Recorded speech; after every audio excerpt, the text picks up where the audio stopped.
آمنوا باللہ ورسلہ، اور وہ لوگ جو ایمان لائے اللہ اور اس کے پیغمبروں پر، ولم یفرقوا بین احد منہم، اور کوئی تفریق نہیں کی ان میں سے ایک کے درمیان۔ تفریق ہوئے جو پہلے گزری، نؤمن ببعض ونکفر ببعض، تو جی بھولنا نہیں۔ اولئک سوف یؤتیہم اجورہم، یہ لوگ ان کو دے دے گا اجر اللہ، وکان اللہ غفورا رحیما، اور اے اللہ بخشنے والا رحم والا۔ یسألک اہل الکتاب ان تنزل علیہم کتابا من السماء، مانگتے ہیں آپ سے اہل کتاب لوگ کہ اتاری جائے ان پر کوئی خط آسمان سے۔ فقد سألوا موسیٰ اکبر من ذلک، یہی لوگ سوال کر چکے موسیٰ علیہ السلام سے اس سے بھی بڑھ کر۔ فقالوا ارنا اللہ جہرۃ، کہنے لگے دکھا ہم کو خدا کھلی آنکھوں سے۔ فاخذتهم الصاعقۃ بظلمہم، بس آن پکڑا ان کو آسمانی بجلی نے ان کے ظلم کی وجہ سے، اس بدتمیزی کی وجہ سے کہ ہم اللہ کو آنکھوں سے دیکھنا چاہتے ہیں۔ مفسرین، محدثین، متکلمین متفق ہیں کہ دنیا کے اندر دنیا کی آنکھوں سے اللہ کا دیکھنا یہ محال ہے۔ موسیٰ علیہ السلام نے کیوں کہا تھا کہ خدایا میں چاہتا ہوں کہ آپ کو دیکھوں، وہ شوق و محبت کی وجہ سے، شوق و محبت۔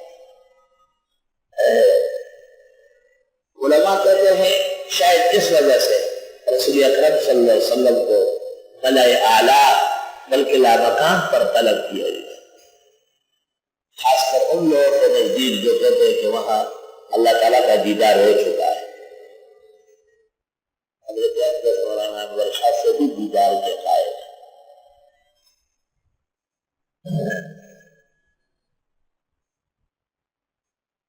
اس عاجز اور فقیر کا موقف وہی ہے جو ام المومنین کا ہے کہ تین باتیں جس نے کہی اس نے صحیح نہیں کہا۔ جس نے یہ کہا کہ رسول نے اللہ کو دیکھا ہے فقد اعظم علی اللہ الفریہ، جو یہ کہے کہ رسول کل کی باتیں جانتے ہیں فقد اعظم علی اللہ الفریہ، اور جو یہ کہے کہ رسول نے نبوت پہ خیانت کی ہے فقد اعظم علی اللہ الفریہ۔ وہ لوگ اس کے جوابات دیتے ہیں۔ ثم اتخذوا العجل من بعد ما جاءتهم البینات، پھر بنایا انہوں نے بچڑے کو بعد اس کے کہ آئی ان کے پاس روشن دلیل ہے، بچڑے کو معبود بنایا۔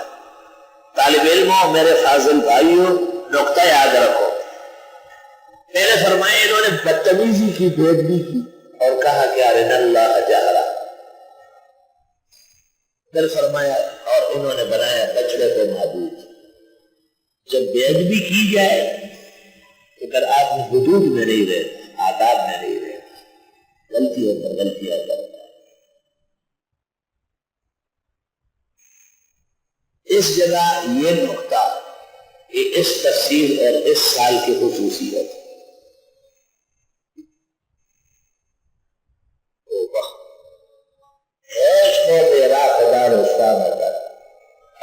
صاحب دلی محنت بتا، جب تک کوئی بے ادبی نہ کرے رشوہ اور تباہ نہیں ہوتا۔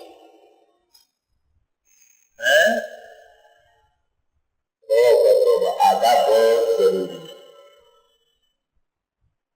اور بے ادب محروم گشت از لطف رب، کیونکہ بے ادب تو یقیناً اللہ کی مہربانی سے محروم ہوتا ہے۔